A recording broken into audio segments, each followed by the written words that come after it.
Hey, here's a quick video to take you through how Higgsfield Canvas works. Higgsfield Canvas is a tool that I've been playing around with for the last few days. I'm still learning, but I want to show you how you can get results like this.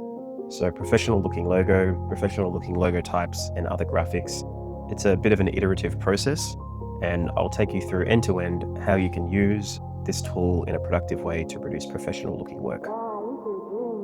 So I have a bit of a checklist that I want to get through, but I probably won't be able to do all of this in one video. This is quite a lot in hindsight.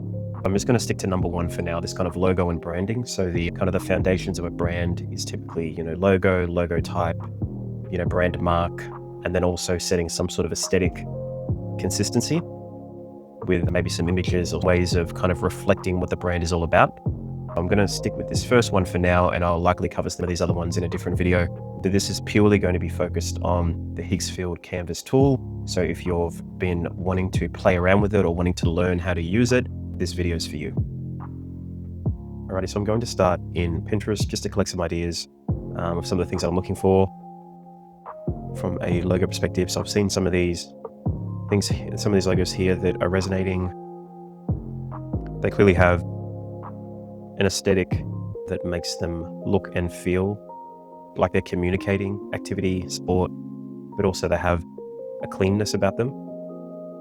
Alrighty, so I've been at that for a little while, and I've collected a whole bunch of images down the bottom here. So these aren't just strictly logos, these also touch on those sort of branding areas as well. So the extensions of the logo into some different elements, different images.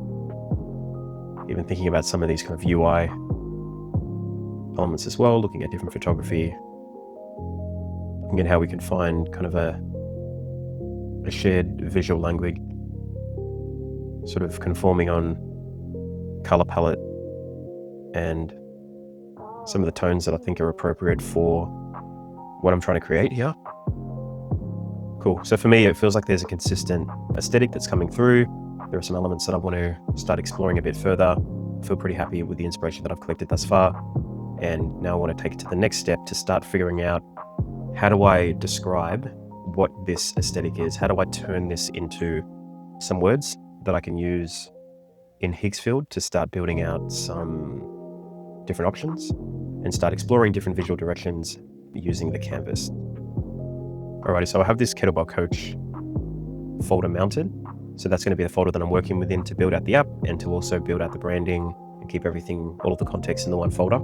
I have a skill called image meta prompting. This was previously a project, but I've turned it into a skill just to make it easy for me to call it. And I've also provided a link to that inspiration folder that I was taking you through. So I've got the kettlebell coach inspiration brand. So all of the images that I just went through are all there for this meta prompting skill to look through and then to come up with the words that I need to help me articulate this to Higgsfield using that canvas. So I'm just going to use the Fluid Voice app to help explain to Claude what I'm trying to do. What I might do actually as well is just up the model to Opus 5, just to make it think a little bit harder and to help out, because this is obviously super important. I want to make sure that we're only having to do this once, and Sonic could probably do a good enough job, but I feel like this is important enough to use Opus 4. I'm just going to use the Fluid Voice app by hitting Option. Can you help me please come up with a brand concept that I want to explore using the Higgsfield Canvas app? What I'm asking from you is to look at all the images in the inspiration brand folder and come up with some keywords and some prompts that I can use to help explore different logo options. I'm going to be using this to also explore different social media options as well, and also potentially some other UI interface options. But let's just start off with logo for now. Look through all of the images, identify which ones are logos, and help come up with some keywords that will help me explore this in more detail using the canvas. I'd like you to also come up with different prompts for different parts of the logo. So it might be we're looking at the logo shape itself, and then there might be a different route that's exploring logo type, the typography that goes along with it. Then it might be some images that sit in the background to help reinforce the aesthetic and the art direction of what we're trying to communicate. Let's start with that and just break it down into 3 separate prompts, and even provide 3 different versions of those 3 prompts just so that I can plug in and explore how these different prompts can mix and match together to lead to some surprising results. Alrighty, so you can see that Claude has pulled out some of the images of the logos inspiration that I collected. There's a couple of duplicates in here, but that's cool. So let's produce a couple of these files here. So this looks like the brand inspiration. So it's got the logo type atmosphere in here, a couple of different directions to follow. And then it's also broken down the prompt into a couple of different directions to explore. And I'll show you in a sec how we can use the canvas to explore these different directions. So this is pretty good start for me, pretty happy with where this has landed. Alrighty, so I have the prompts from Claude, so I'm just going to get started. I have a blank canvas here in Higgsfield, and I'm just going to double click, and it pops up with prompt. So I'm just going to click on that, zoom in a little bit just so you can see what I'm doing. So I'm just going to paste the prompt in. So this is it in its entirety, just at least for the first part. This is the prompt that will never change. So I'm just going to leave that in there at the beginning. So this represents the color lock. So making sure that all of the colors remain consistent with all the different iterations that I try.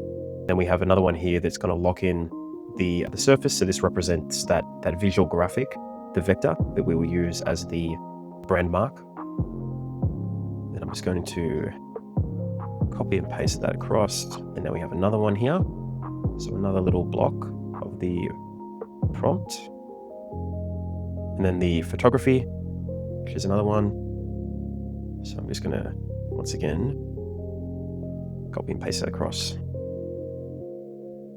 Now what I'm going to do is just run a quick test.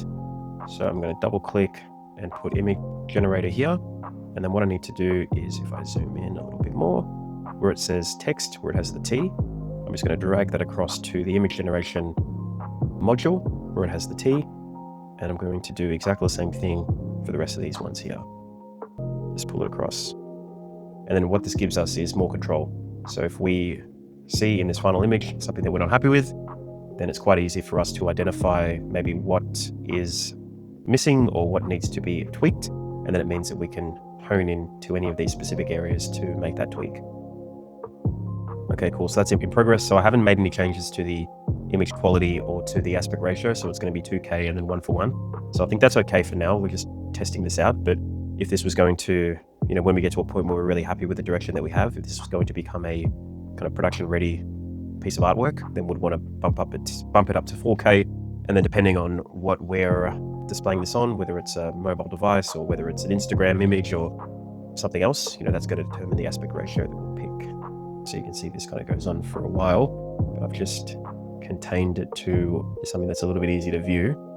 And then what I will do is just run each of these and see what we get. Alrighty, so after the first run, here's where we landed. So this is what we got from a brand mark perspective. So you can see we've got this kind of star shape here. Look like we have this sort of abstract kind of 8 kind of sitting there. I'm not sure what that's meant to represent. And then we have this other thing that kind of looks like a kind of a scope or a kind of like a clock, I guess, kind of like an interval. Oh, that's interesting. So I think I made a mistake here. So these are all the mark. So I've made an error by pointing all of them to the one image generation module.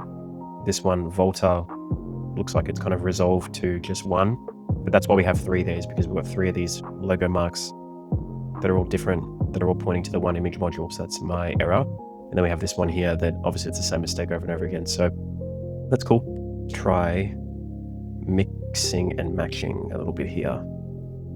So I'm just going to delete. Just going to remove these connections. And I'll just change the ordering of this as well, just so it's a little bit more easier for me to see what's going on. So put that there, put that there, put that here. And then maybe I'll just move all these down. Cool, so I'm going to point in this one here. Oops. That over there, that there. Just going to separate this just so I can see what's going on. Cool, that makes sense. And I actually don't mind this, so I'm gonna copy and paste this guy over here. remove the connection. So we have this as a potential direction. Cool. So that's all set up. So let's run it. Okay, I've noticed this has worked in a bit of an unexpected way for me. So I've connected all of these to the image generation module. And if for some reason it only generated just the background image, it didn't generate the logo mark that's meant to sit over the top. So maybe that's a better way of doing it, just generating each of these different elements of the prompt separately. So that's cool. I'm going to put these ones aside as the image that sits in the background. We have a concept here around, or an iteration around potentially the logo type. Now I'm just going to focus on generating these brand marks. So I've got all three of the brand marks connected to a different module. It's in progress, it's running, and we'll see what we get. All right, I've noticed I'm doing this in a bit of an unproductive way. So instead of generating just one image at a time, I'm doing some consecutive runs. It looks like I've just hit a bit of a limit here. So it looks like Higgsfield have a limit of only 8 generations running simultaneously. So this one at the top here is probably going to be delayed for a little bit. Okay, cool. So it looks like I've already started to get some of these images coming through. So I'm just going to start grouping these together just so that we can see if there's any differences between them. Okay, cool. So here's where I've landed with this process. I've been working at this for over an hour now. I must say that my overall assessment of the Higgsfield Canvas is obviously very helpful, being able to iterate through these ideas so quickly and to come up with, I must say, pretty high quality graphics. I think for me, I'm kind of leaning a bit more towards kind of one of these directions. Kind of this looks a little bit cliche from my perspective. From a logo type perspective, I'm definitely leaning once again towards these two, probably more towards this.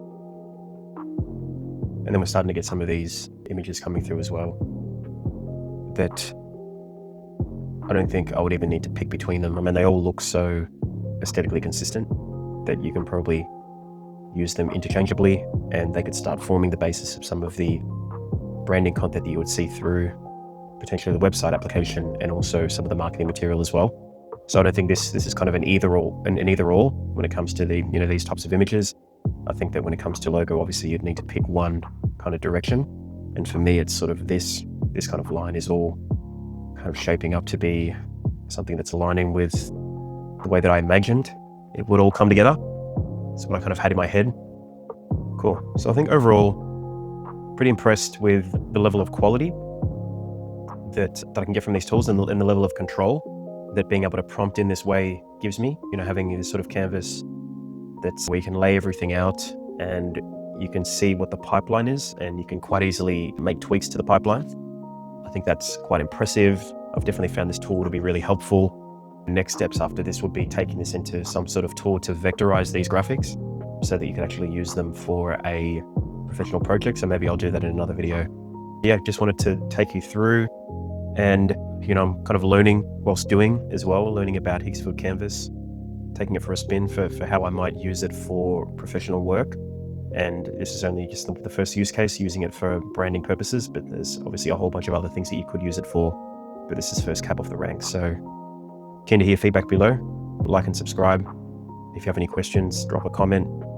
I'll pop a link to that meta prompting for images below. So if you want to grab that, please do. And I'll see you in the next one. Bye.